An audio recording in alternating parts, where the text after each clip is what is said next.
ভারতীয় সীমান্ত রক্ষী যে আছে তাদের সাথে এই মানুষগুলির কি শত্রুতা, তারা কি কারণে তারা কি কারণে এই নিরপরাধ মানুষগুলিকে এই বাংলাদেশে পুশ করে দেয়। এরকম অসংখ্য মানসিক ভারসাম্যহীন ভারতীয় মানুষ কিন্তু বাংলাদেশে আছে, যারা না পারতেছে পরিবারের কাছে ফিরতে, না পাচ্ছে কোনো চিকিৎসা। এই মানুষগুলি যদি নিজ দেশে থাকতো, হয়তো কোনো না কোনো ভাবে একদিন তার পরিবারের কাছে পৌঁছাইতে পারতো, কিন্তু ও যেহেতু বাংলাদেশে অবস্থান করতেছে, ওর কিন্তু পরিবারে ফিরাটা একদমই অনিশ্চিত। ও কোনোদিন পরিবারে ফিরতে পারবে কিনা এটা আমি জানি না। আসসালামু আলাইকুম, কেমন আছেন? কি নাম আপনার? কথা বলতে পারেন?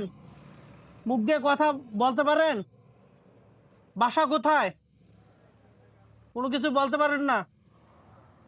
খাওয়া দাওয়া হয়েছে? সকালে খাইছেন? কি খাইছেন? খাওয়া দাওয়া করবেন? এটা কি হাতে? সিগারেট? সিগারেট খাবেন? ওনার কাছে লাইটার, সিগারেট। আমরা যখন আসছি দেখতেছিলাম যে উনি সিগারেট খাচ্ছে। দেখেন ওনার ম্যাচের প্যাকেটের মধ্যে কিছু সিগারেটের পুটকি রয়েছে, এগুলো হয়তো উনি রাস্তা থেকে সংগ্রহ করছে, সেগুলো বসে বসে এখানে খাচ্ছিল। এটা কি জলে? তো এ ভাইটিকে দেখেই বোঝা যাচ্ছে যে ও মানসিকভাবে খুবই বিপর্যয়ের মধ্যে আছে এবং মানসিক ভারসাম্যহীন একজন মানুষ। ওর হাতের এই নৌকের চারিগুলি দেখেন, হয়তো দীর্ঘদিন ধরে বাড়ির বাইরে রয়েছে। ওর শরীর থেকে কিন্তু প্রচন্ড দুর্গন্ধ ছড়াচ্ছে, মনে হচ্ছে যে এই কাপড়ের মধ্যে মনে হয় প্রসাব পায়খানাও করে দিছে। বাস্তবেই কিন্তু ও এই কাপড়ের মধ্যেও কিন্তু প্রসাব পায়খানা করে দিয়েছে, প্রচন্ড দুর্গন্ধ ছড়াচ্ছে। তো আসলে কোনো কয়দিন ধরে এখানে থাকে? তো আমরা এই মুহূর্তে রয়েছি নীলফামারীর সৈয়দপুরে। এখানে এই ভাইটি এক সপ্তাহ ধরে অবস্থান করতেছে।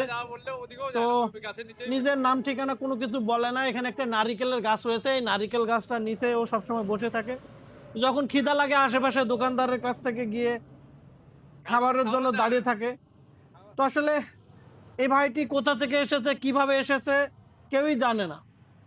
যারা এই ভিডিওটি দেখবেন প্রচুর পরিমাণে শেয়ার করে দিবেন, যেন আমরা এই ভাইকে তার পরিবারে পৌঁছে দিতে পারি। ভাই, আমার দিকে তাকাও। আমি তোমাকে পরিষ্কার পরিচ্ছন্ন করে যেখানে গোসল করার ব্যবস্থা আছে, গোসল করে সুন্দর একটা পোশাক দিয়ে দেয়। হ্যাঁ, এই তোমার চুলগুলি এই ময়লায়, হ্যাঁ ময়লায় মনে করো আটা আটা হয়ে গেছে। হ্যাঁ, আমি তোমাকে পরিষ্কার পরিচ্ছন্ন করে সুন্দর একটা পোশাক দিয়ে দেয়। তো এই ভাইটির শরীরের অবস্থাটা দেখেন, ওর পোশাক আশাকগুলি প্রচুর নোংরা, এবং ওদের প্যান্টের মধ্যে যে পায়খানা করছে এই পায়খানাগুলি কিন্তু একদম শুকিয়ে গেছে এবং প্রচন্ড দুর্গন্ধ ছড়াচ্ছে। তবে ওকে দেখতে খুব অল্প বয়সী একটা স্মার্ট ছেলে মনে হচ্ছে, কিন্তু কি কারণে সে নিজের ভারসাম্য হারিয়ে ফেলেছে আমরা বলতে পারতেছি না। তবে এ ধরনের মানুষগুলি পরিবার থেকে বিচ্ছিন্ন থাকার কারণে তাদের পরিবারের লোকজন কিন্তু তাদেরকে খুঁজে, কিন্তু এরা দিনের পর দিন রাস্তায় রাস্তায় হেঁটে বেড়ায়, এক জায়গায় অবস্থান করে, পরিবারের লোকজন তাদেরকে খুঁজে পায় না। তো আসলে আমাদের ভিডিওর মাধ্যমে আমরা অনেক মানুষকে তাদের পরিবারে ফিরিয়েছি। তো আপনারা এই ভাইকে একটু চেনার চেষ্টা করবেন এবং তাকে পরিবারে ফিরতে একটু সহযোগিতা করবেন। তো ভাই আসো, তোমাকে একটু পরিষ্কার পরিচ্ছন্ন করে এগুলি পোশাক ফালাই দিতে হবে, এগুলি দুর্গন্ধ বেরোচ্ছে। আমার কাছে ভালো পোশাক আছে, নতুন পোশাক তোমাকে দিব। আসো,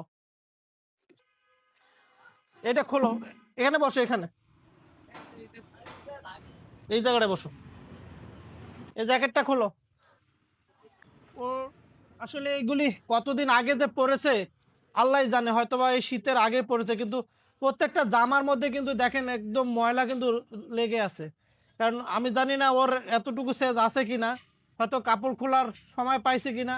প্রত্যেকটা কাপড়ের মধ্যে কিন্তু সে প্রসাব পায়খানা করে দিয়েছে এবং সেগুলি কিন্তু তার জামা কাপড়ের মধ্যেই কিন্তু শুকিয়ে গেছে। আরেকটা খুলো। দেখ ভাই, প্যান্টের মধ্যে জামা কাপড়ের মধ্যে প্রসাব পায়খানা করছো কে? তোমার কি এটুকু সেন্স নাই? হ্যাঁ, তুমি একটা স্মার্ট ছেলে, এই জামা কাপড়ের মধ্যে পায়খানা করছো কেন? এগুলি করা যাবে না।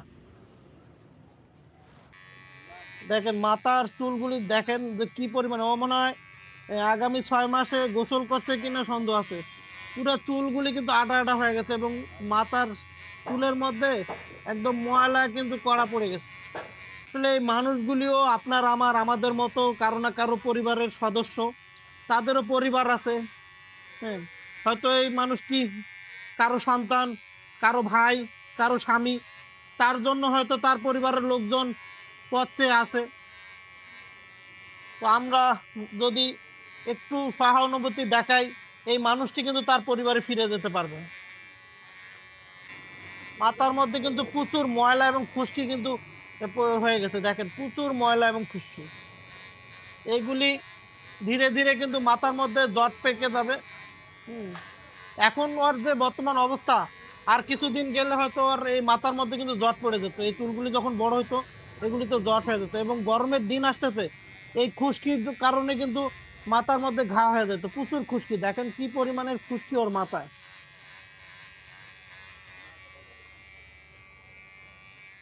তবে আপনাদেরকে বলে বুঝাইতে পারবো না ওর শরীর থেকে কি পরিমাণের বিশ্রী গন্ধ আসতেছে।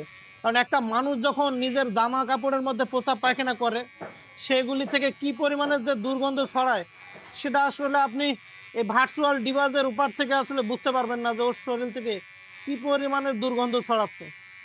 এই মানুষগুলি বিভিন্ন সময় বিভিন্ন কারণে তাদের ভারসাম্য হারিয়ে ফেলে। কেউ পারিবারিক কলহ, কেউ বা মাদক গ্রহণ করার কারণে, কেউ বা অতিরিক্ত চিন্তার কারণে নিজের ভারসাম্য হারিয়ে ফেলে। তো জানি না এই ভাইটি কি কারণে তার ভারসাম্য হারিয়ে ফেলেছে। তবে আমরা মনে করি যে ওনার একটা পরিবার আছে, ওনার পরিবারে ওনার ফিরে যাওয়া উচিত। তবে উনি কোথা থেকে এসেছে আমরা এখনো জানতে পারিনি, জানা মাত্র আপনাদেরকে জানিয়ে দিব আসলে উনি কোথা থেকে এসেছে। বসো, এখানে বসো, বসো ভাই, এখানে বসো। হুম, গুড, সুন্দর। আরে একটু ভিজাই দিই এইটা দিয়ে। দেখেন উনি কিন্তু দীর্ঘদিন পর গোসল করতেছেন। ওনার শরীরের মধ্যে ময়লার স্তূপ জমে আছে, এবং পুরো যতগুলি শরীরের যে কটা কাপড় ছিল প্রত্যেকটার মধ্যে কিন্তু প্রস্রাব পায়খানা লেগে আছে। এই মানুষটার সাথে আমার রক্তের কোনো সম্পর্ক নাই, তারপরেও আমাদের দেখেন কতটা ভালোবাসা। হ্যাঁ, আমাদের সাথে রক্তের সম্পর্ক না থাকলেও আমরা কিন্তু এই মানুষগুলিকে কখনো কিন্তু ফেলে যায় না, যখনই তাদের সাথে দেখা হয়। এই দেখেন ওর ওর শরীরে, এদিকে দেখাও, ওর শরীরে একটা ট্যাটু করা আছে, যেটা খ্রিস্টান ধর্মের মানুষের এই চিহ্ন। ও হয়তো বা খ্রিস্টান, এবং ও হতে পারে ভারতীয় নাগরিক। আমার কথা হয়তো বুঝতেছে না, এই জন্য কথার উত্তর দিচ্ছে না। তবে ধারণা করতেছি ও ভারতীয় নাগরিক হলে হতেও পারে। বসো, সিট ডাউন।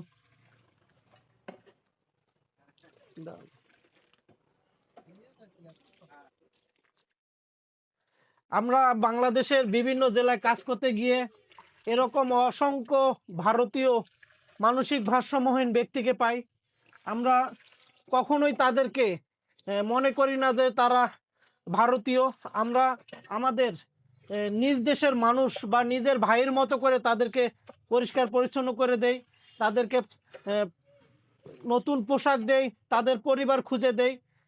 এটা খোলো। এরকম অল্প বয়সী অনেক মানসিক ভারসাম্যহীন মানুষকে আমরা পাই, যাদের বাড়ি ভারতের বিভিন্ন প্রদেশে। আমি জানি না এই মানসিক ভারসাম্যহীন মানুষগুলির সাথে সেই ভারতীয় বিএসএফ এর কি শত্রুতা রয়েছে, কেন তারা কাঁটাতার পার করে দেয় দিয়ে বাংলাদেশে এই মানুষগুলিকে পুশ করে দেয়। এরকম অল্প বয়সী অনেক মানসিক ভারসাম্যহীন মানুষকে আমরা পাই, যাদের বাড়ি ভারতের বিভিন্ন প্রদেশে। আমি জানি না এই মানসিক ভারসাম্যহীন মানুষগুলির সাথে সেই ভারতীয় বিএসএফ এর কি শত্রুতা রয়েছে, কেন তারা কাঁটাতার পার করে দেয় দিয়ে বাংলাদেশে এই মানুষগুলিকে পুশ করে দেয়। আমি জানি না। প্যান্টের মধ্যে দেখেন এই যে মাছি উড়াচ্ছে, এগুলি কিন্তু তার একদম মলমূত্র।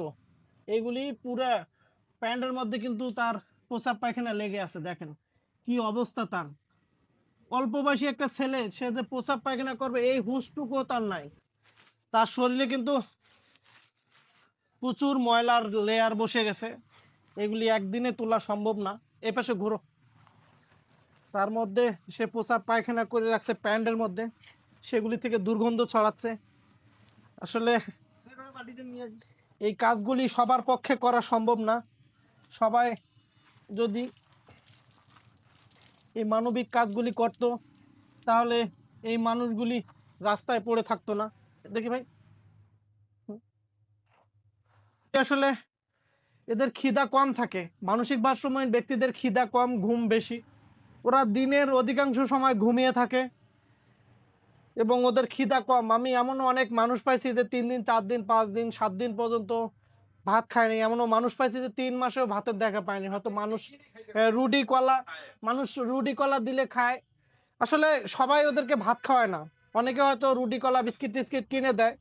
তবে সবার কাছে রিকোয়েস্ট থাকবে যে আপনাদের আশেপাশে যদি এই ধরনের মানসিক ভারসাম্যহীন ব্যক্তি দেখেন, অন্তত একবেলা পেট ভরে খাওয়াবেন তাদেরকে। এই বিস্কিট রুটি কিনে না দিয়ে একবেলা যদি খাবার কিনে দেন, হয়তো এই মানুষটা আরো কিছুদিন বেঁচে থাকতে পারবে। ট্যাটু আছে মানে এ 100% ভারতীয়, কারণ ভারতীয় পাগলদের বা ভারতীয় মানসিক ভারসাম্যহীন ব্যক্তিদের হাতে পায়ে ট্যাটু করা থাকে। হ্যাঁ, আমরা যতগুলি ভারতীয় পাইছি অধিকাংশ মানুষের শরীরে ট্যাটু করা আছে। এখন একটু কথা বলো ভাই, কেমন লাগতেছে গোসল করার পর? একটু মুখ দিয়ে বলো তো, কথা বলো, কেমন লাগতেছে? কেমন লাগতেছে? कैसा लगता हो? आप कैसा लगता हो? बोलिए ना, कैसा लगता हो? क्या नाम तुम्हारा? কি নাম তোমার? কি নাম তোমার? হ্যাঁ, শান্ত। গুড বয়, শান্ত। তুমি তো একবারই শান্ত, তাহলে তুমি আমাকে অশান্ত করিও না। যা বলবো সব সঠিক বলবা, ঠিক আছে? তুমি তো অনেক শান্ত। তুমি, এই ভাইটির নাম শান্ত, ওর চলাফেরাও শান্ত। ও আসলে একদমই শান্ত, নামের সাথে ওর কাজের কিন্তু মিল আছে। ও আসলেই শান্ত। ও এখানে 1 সপ্তাহের উপরে রয়েছে। আমরা যে যে জায়গাটা রয়েছি সৈয়দপুর বাস স্ট্যান্ড থেকে ঠিক 150 গজ দূরে, খালেক পাম্পের সামনে। তো এখানে ও 1 সপ্তাহ ধরে অবস্থান করতেছে। ওর নাম ঠিকানা কোনো কিছু বলে নেই। আমরা চেষ্টা করতেছি ওর কাছ থেকে নাম ঠিকানা বের করার। গোসল করার পর কেমন লাগতেছে তোমার বলবা না? নিজে পড়ো, এই হাত ঢুকাও, তবে খুলে এক সাইডে গিয়ে করবা।